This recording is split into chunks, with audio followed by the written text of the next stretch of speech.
Liu Quan. It is said that there was a cattle doctor named Hu in Zuping County. Once, he went to entertain the people who plowed the land for him with rice. When he came to the field, there was a whirlwind whirling in front of him. Hu scooped up rice soup with a spoon and put it on the ground as a memorial. He scooped several spoons before the whirlwind left.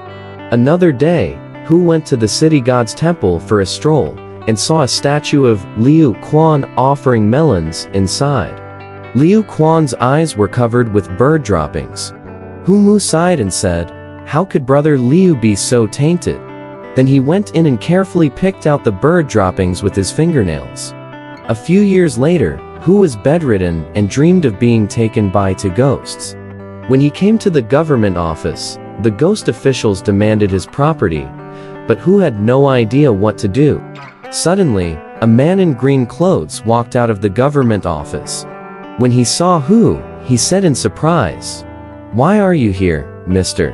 Hu told the story. The man in green scolded the two ghosts and said, "This is your uncle Hu. How dare you be rude?" The two ghosts apologized and said they didn't know. After a while, I heard thunderous drums coming from the government office. The man in green said, "It's time to go to the hall." Then he went in with Hu Mu and asked him to stand at the foot of the steps. He said, "Wait here for a while. I'll take your place." You ask, "What's going on?" He walked forward and waved to a man who looked like an official. The man came down from the lobby, and the two briefly talked for a few words. When the man who looked like an official saw Hu, he bowed his hands and saluted, and said, "Brother Hu is here. You don't have anything important to do.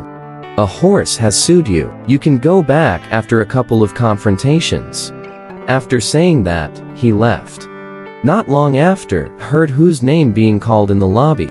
Hu hurriedly stepped forward and knelt on the ground, and a horse also knelt there. The judge asked Hu Mu, "This horse accused you of drugging it to death. Is there such a thing?" Hu Mu complained, "It was infected with plague. I treated it with the prescription for treating plague. After taking the medicine, it didn't get better. He died after only 1 day. What does this have to do with me?" The horse actually started talking in human language, and each time, he said his own reasons, not giving in to each other. The judge then ordered the book of life and death to be checked. The book stated how old the horse was and that it should have died on a certain day of a certain year and month, which was consistent with the time of the horse's death. The judge scolded the horse and said, "Your life has expired. How can you accuse others unreasonably?" He drove the horse out and said to Hu, "You originally wanted to save it. It has nothing to do with you. This has nothing to do with you. This time you won't die." Still ordered the two ghosts to send Hu back. The man in green clothes and the official-looking man also came out with them and asked Guili to treat Hu well on the road. Hu Mu said gratefully, "I am grateful to you for your protection today, but I don't know you. Please tell me your name so that I can repay you in the future."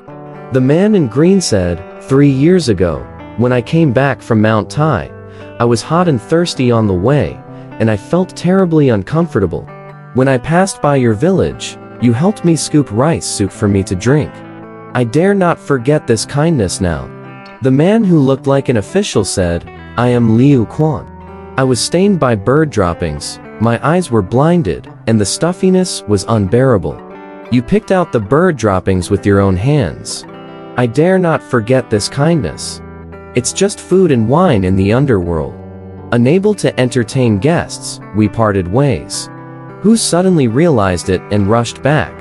When they got home, they asked for money to stay with the two ghosts, but the ghosts didn't even dare to drink a glass of water. After a while, Hu regained consciousness. He had been dead for 2 days. From then on, Hu became more kind-hearted. During every festival, he would offer wine to pay homage to Liu Quan. Over 80 years old, he is still very strong and can run like a horse. The next day, I saw Liu Quan riding a horse on the road, as if he was going on a far journey. The two of them bowed their hands and saluted, and after greetings, Liu Quan said, Eldest brother's life has expired, and the ultimatum has been issued. The servant wanted to seduce you, but I stopped him. Eldest brother can go home and take care of the funeral. I will come in 3 days. I want you to go together. I have bought you a small official position underground, so you won't suffer much.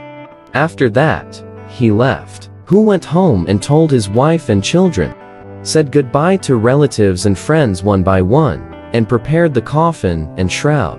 Just after dark on the 4th day, Hu said to everyone, "Brother Liu has come to call me." He entered the coffin and passed away. Alright, this story has come to an end. If you liked it, please give it a thumbs up. Thank you.